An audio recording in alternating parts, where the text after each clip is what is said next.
Hello, and welcome to another episode of Phoenix Cinema Podcast. I'm Chris Austin. And I'm Luke Parker.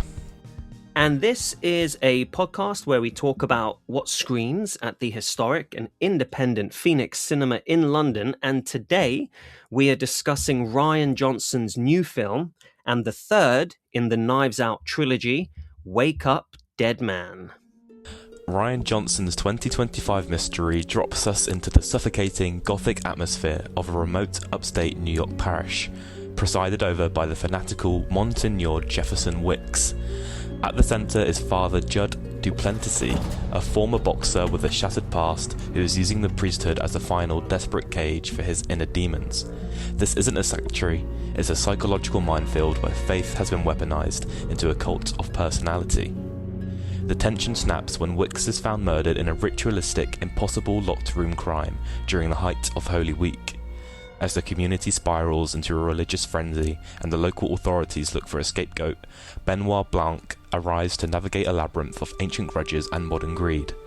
Blanc and Father Judd are forced into an uneasy alliance, peeling back the layers of a town built on secrets to discover if the miracles being promised are actually cover for a much more grounded, cold-blooded evil. So, Wake Up, Dead Man. Have you seen the first two of this trilogy?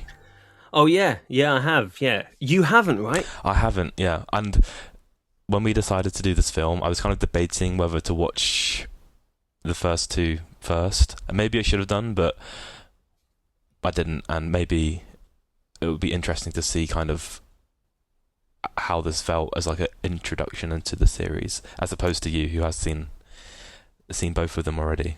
Yeah, I'm very curious then as to what you thought, because it being so far the third movie in a trilogy, okay, we kind of know how it's, we get a feeling of how it's going to go. So, so what did you think? I liked it. I thought it was pretty fun. It was a pretty smartly written and pretty tight kind of whodunit film. I think I really like how the film is set up, and I like the time it takes to kind of give us a solid backstory to Father Judd and the parish and all the different characters in this little group. And it spends a lot of time doing this before we're even introduced to Benoit Blanc and like the actual investigation that's going on and the actual whodunit element of the film, which I quite liked. It really took its time, and inevitably that then made like the whodunit element a lot weightier and a lot more interesting because we were actually caring about everything. Yeah. And that's a first. Oh, really? Okay. Yeah, that was a surprise. Oh, okay. Yeah. Okay. Yeah. Okay. I thought I really loved Daniel Craig and I really liked him in this role, and it's made me really want to see more of this character. So I'm definitely now going to go back and watch the first two. Nice. I think he's really good. Yeah, he is. So yeah, in general, I liked it. The only issue I had with it is I thought the whole... Obviously, I don't want to spoil it, but the whole whodunit element and the way it's unraveled and the way the truth is unveiled, I think that was maybe a little bit too convoluted. I would have liked the bits to have come together, the different elements of the plot to have come together a bit more neatly. It just... The overall plan that was behind everything, it felt like it was a bit too much, too twisty for its own good. Yeah, that's the perfect way of putting it. Yeah, it was still interesting and it was still quite unexpected to an extent, but maybe it went a bit too far in trying to be, like you said, twisty. Yeah. Oh, that's very interesting, actually. Yeah, that you think that, especially with this being your first. Yeah, I can't help but agree. Yeah. Oh, okay, cool. Okay. Yeah, truly. Yeah. I'm very much in the same boat with you, really. I think it's fun. I really enjoyed it. It's funny because I still think the first film is the strongest. I've heard a lot of people say that. Yeah. I still feel that, but it's enjoyable. Yeah, it's a very broad movie. It's definitely it's meant to appeal to the largest audience possible.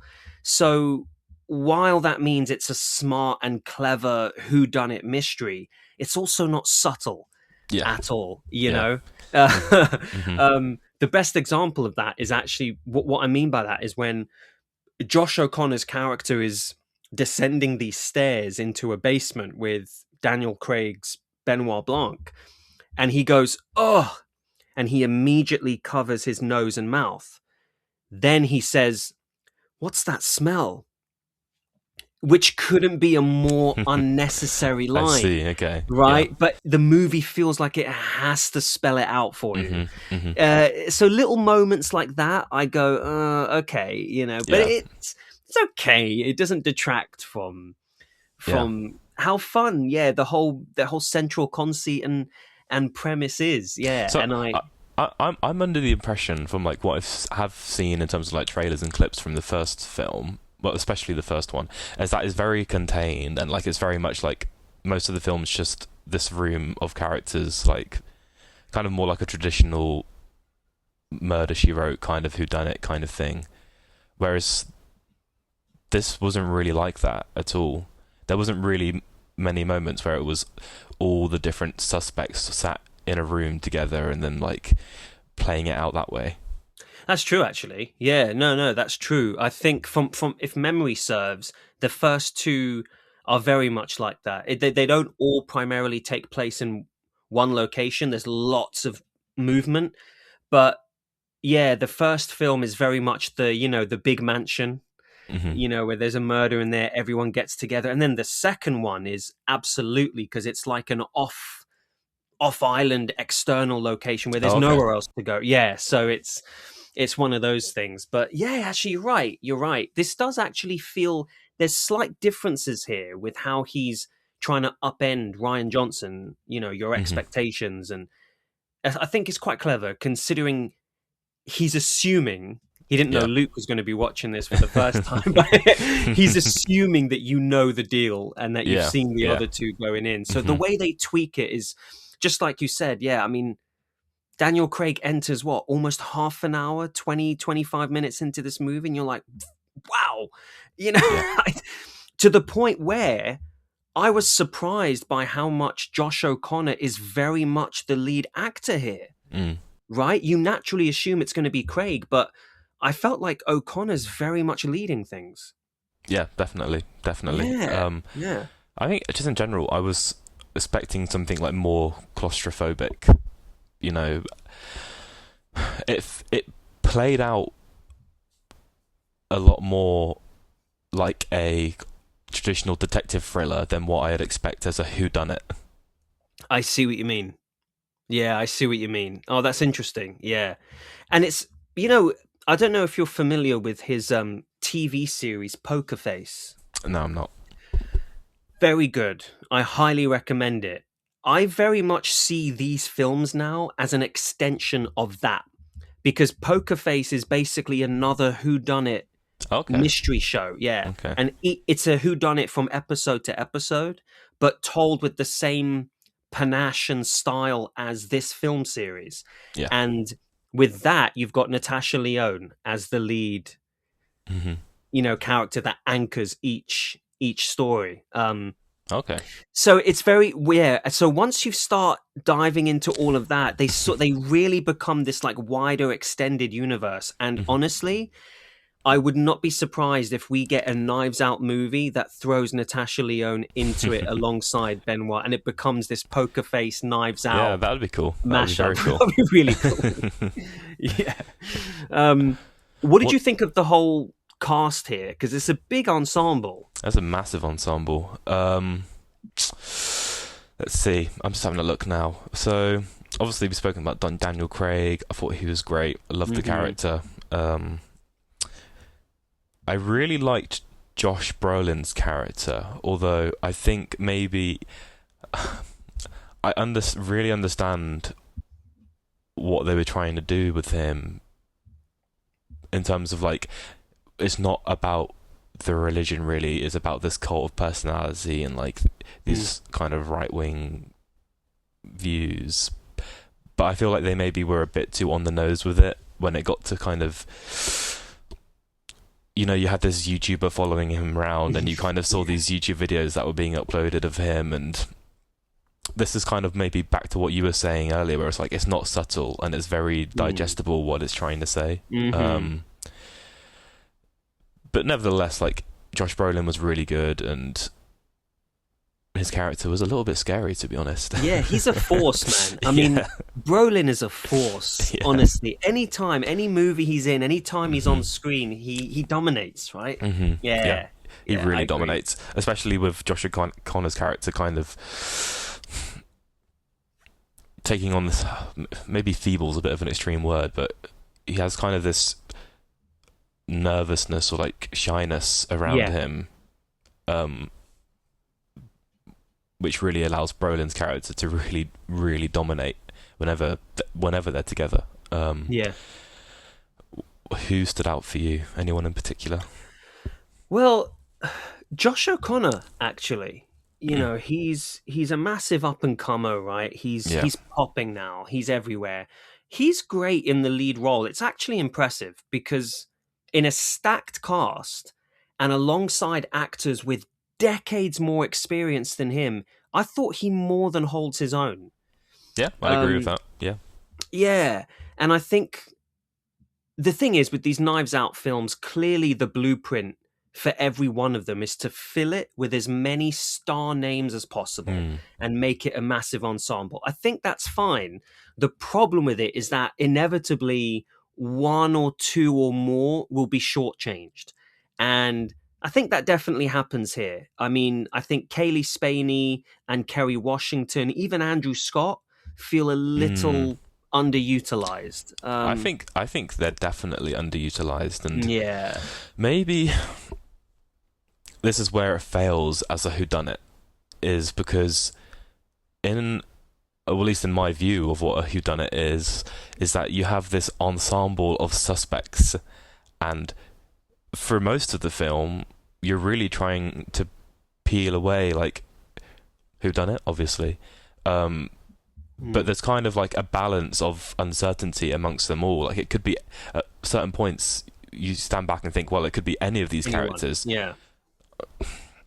I don't really feel that in this film. Like, there was no point where I was really like, oh, Andrew Scott's behind this, or Kerry Washington's behind this, you know? Like, yeah. It could have been possible, but there wasn't enough focus on their characters for me to think that's where it would go.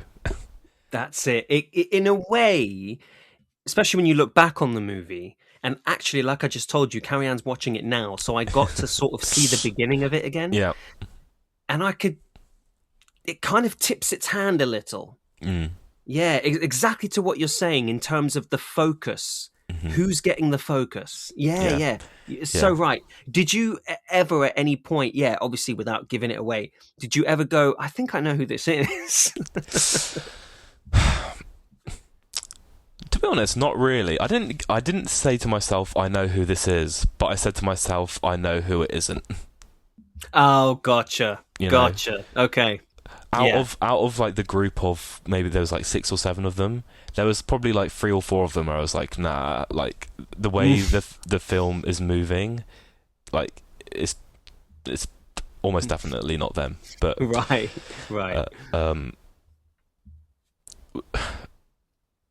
Which maybe is then like feeding into what I was saying earlier about the way the whole plot unfolds is a bit too convoluted. It's quite hard to put into words, but it just didn't really feel like they did a very good job of really explaining what had happened. And maybe this is again just like I'm feeding off my own expectation of the film, but you kind of expect this big like eureka moment, or this big like you know what I mean, but that never really comes, because it's kind of all muddied by lots of other stuff that's going on. To what you're speaking to, I do wonder if that was so deliberate in terms of like I was saying earlier, upending expectations because it's the third movie. Yeah. I do wonder if that was a very deliberate choice because, yeah, the way we get to a conclusion, it feels Hmm. it feels almost anticlimactic, right? And Yeah. it's yeah, I yeah, maybe it's because so again going back to like what we'd expect of a traditional whodunit, like there's the crime, there's the murder or whatever it is, and then you have, like I said, you have this ensemble and you kind of go through their stories individually and you go through how these might connect and everyone accusing or disproving each other, and you, as a viewer, you're kind of trying to put the pieces all together from something that's happened in the past, i.e. the murder. But in this film, the crime is like it's continuously going. Like it's yeah, not just, and right, whilst that the plot is still unfolding, it's like then they're still trying to work out who's doing it. So it's like when we do get the big reveal, well, the last murder is literally we've only just found out about this last murder, and maybe it just feels a bit like, yeah, like I said, it feels a bit convoluted and just again not what I really expected at all from like a whodunit film. right, okay. Yeah. And so was that a bit of a disappointment for you then? It wouldn't have been a disappointment if I kind of preferred how if they didn't make it, again I've used this word about a billion times, but if they didn't make it so convoluted and they're a bit cleaner about how they did the reveal. Yeah, okay. But it wasn't really, so it was a little bit disappointing, but yeah, one of those things where you get to the end, you see what actually went down, and you just go, "Oh, come on." yeah, yeah, it was a little bit like that. To be fair, it was a little bit like that. Right. Okay. Maybe me personally, maybe I just really wanted like because there's so much build up. I just really wanted this big like eureka moment, but it never came. So, well, please let me know what you think when you see the other two, because I'm curious to see if they contain that for you. Then, okay, yeah, I'll let you know. I'll be really curious. Yeah, yeah. What did you think about that though? About how everything kind of unfolded and the exactly structure? Exactly the same as you. I was just kind of like, right, okay, fine. Yeah, There was absolutely things that threw me. They pull the rug out from under you. You know, Johnson's very good at doing that. Ultimately, I didn't care too much. Yeah, it wasn't exactly like an edge of your seat reveal climax, which is a shame because it could have been. Yeah, not at all. It felt honestly like I said earlier, like I'm just watching another episode of Poker Face, and it's like an extended one. And I was like, okay, when it was over, great. What's the next episode? You know, it's just, yeah, it didn't feel too consequential for me. I wasn't massively invested in this film. And yet, you know, I was having fun with it. And I wanted Johnson to pull the rug out from under me. I wanted him to set up this really well-constructed mystery and then deconstruct it. And, you know, he does that, you know, and... Well, he definitely sets up a well-constructed mystery. Absolutely. Very well constructed. It's just the issue I have is how he then deconstructs it, I guess. yeah. I think in the back of my mind, I was always like, it's a Knives Out movie. So, you know, I'm not going in with any sort of expectation. You know, the expectations I have are based on what I already know about the filmmaker, the film series, and his TV show. So, yeah, it wasn't anything big. Yeah, it wasn't huge for me. It really wasn't. I just had a good time. Yeah, it's very palatable. It's very enjoyable, and even though it's a mystery, like it's a very easy watch. So I can definitely see like it's pretty much everything I expected from a Netflix whodunit film. Absolutely, Rian Johnson. yeah. Exactly. Do you like Rian Johnson? Were you a fan of his filmmaking? I'll just get up his filmography now. I haven't seen much of him, to be honest. I've seen Looper and I've seen The Last Jedi. I think that's it. Really? Yeah. What else has he even done? He hasn't done too much else. Then the Knives Out movies, right? He did a 2005 film called Brick, which had Joseph Gordon-Levitt in it. Oh. and a 2008 film called The Brothers Bloom, which had Adrian Brody and Mark Ruffalo in it. Oh God, yeah, never saw that. No, Yeah, interesting.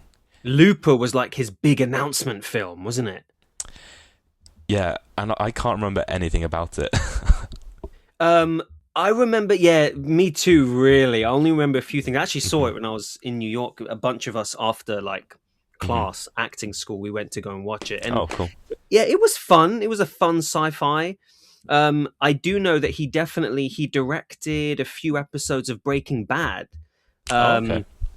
Yeah, about 3, including Ozymandias, which is one of the Oh, that's like the penultimate episode. That's like the best episode. probably one of the best episodes of television ever made. Yeah. So you know, I very much respect him as a filmmaker, but it feels like you said, so Brick, Brothers Bloom, and then all of a sudden, boom, this big sci-fi Looper with Bruce Willis and Joseph Gordon-Levitt, and then Star Wars, for which he got massive backlash. You know, a lot of praise, but a lot of backlash as well. A lot of backlash, yeah. And then straight into this Knives Out trilogy. So he's like exploded very quickly. I can't help but compare him and his career to that of J.J. Abrams at the moment. I feel like they're both similar types of filmmakers at very different moments in their career. And maybe the comparison comes from the fact that they both were the Star Wars directors on the recent trilogy, but it really feels like one stock has risen and the other has fallen, with, you know, the fallen party obviously being J.J. Abrams currently. Yeah. But for everything that Abrams just can't get right lately, Johnson is nailing it with his movies and his TV show. I don't even really know what J.J. Abrams has been doing recently. Exactly. And I think that he's taken such a I think his career has taken such a massive hit after Star Wars. Particularly the last one. What was it? The Rise of Skywalker. Rise of Skywalker. That was a dud. That was a dud. Yeah, he took a massive hit there. And I have to say, I think it's taking him... I think he will bounce back because he's such a talented filmmaker, but it's taking him a while. And his recent TV show that recently came out, Duster, was crap. Oh, really? It was not good at all. Did he produce that, or did he write on that as well? Created. I think he may have co-written. He definitely didn't direct. But yeah, you know, with a massive former Lost star, Josh Holloway, in the lead role, and it just doesn't work. And then again, like I said, you look at Poker Face, and it's like, fucking hell, this is such an amazingly fun show. Yeah. I highly recommend that, by the way, dude. Okay, cool. I'd love for you to watch that and let me know what you think. Yeah, we'll do.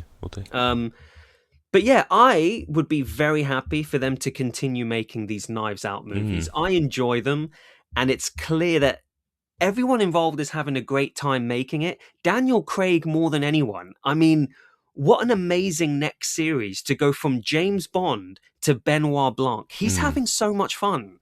Yeah. Right? And he's so good in this, and yeah, I just really want to see his character again in that's kind of all that's really drawing me, to be honest, to watching the first two. Yeah. And that's exactly it, Luke. I think now that you're going to go back, you're going to realize that the biggest draw to this whole thing is just watching his character enter a situation and try and figure it out. Okay. You can definitely see what they're going for with these films, especially releasing this one around Christmas, because it's really easy to picture families sitting around and watching this, because like we said, it's so palatable and enjoyable. Quite a smart move to release it around Christmas, I think. It really works. I think they did the same thing for the last film on Netflix. Came out around December, and you're right, it's a big film to sit around with everyone.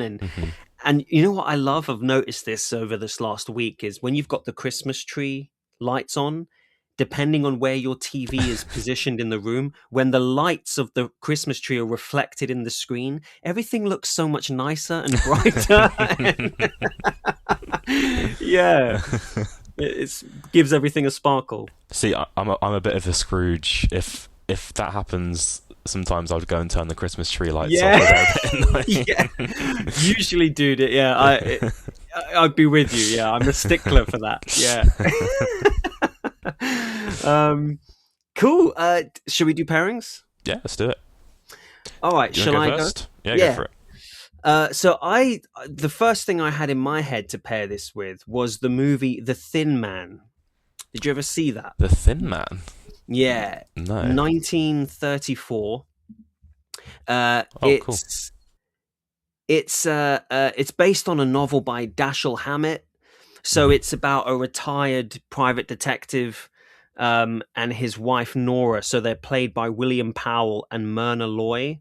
Mm-hmm. And they basically get drawn into solving murder mysteries. It was such a successful film. It went on to have 5 sequels. Oh, wow. With them reprising the same characters. Mm-hmm. I haven't seen the sequels, but I've seen The Thin Man. I think it's black and white. It is so good. Oh, It really? is Okay. so much fun. Yeah, and it follows, dude, the basic structure too, where you even get to the end where you have all the players, all the suspects come together around a table and have our lead investigator get up and just spin out his whole theory and solution. Yeah, Okay. it's a lot of fun. I'd highly cool. recommend it. I think That's you'd like cool. it. Yeah, no, it looks good. Maybe I have heard of it, actually. Like, I'm looking at the poster now, and it does ring a bell. So good. Cool. I've gone for something a little, well, not that different, really, but I kind of went more from the angle that this wasn't the whodunit that I expected it to be. This kind of traditional Agatha Christie-esque whodunit. And like I said earlier, it's more of like a traditional detective film. So it's a bit of a random one, but I'm going to pair this one with Fincher's Zodiac. Ooh.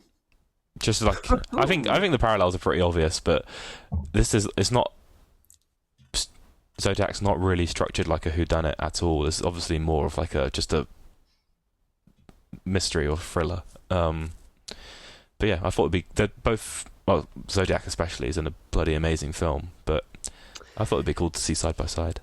That's so interesting. Yeah, Zodiac written by James Vanderbilt, right? Who directed Nuremberg. I think so. Yeah. I've never understood it. You're not a fan? No.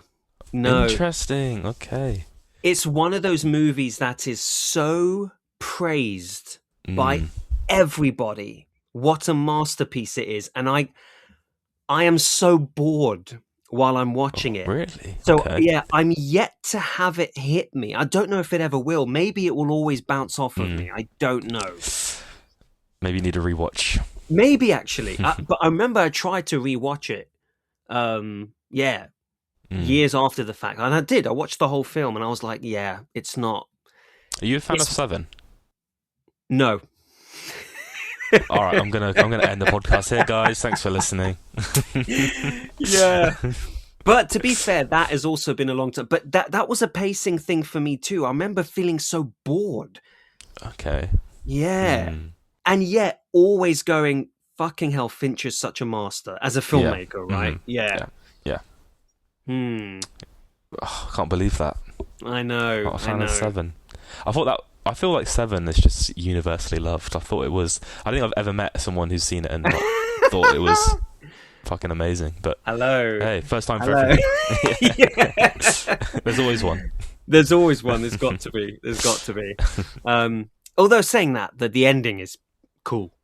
The ending is cool. Very cool. Yeah. Very cool. Yeah.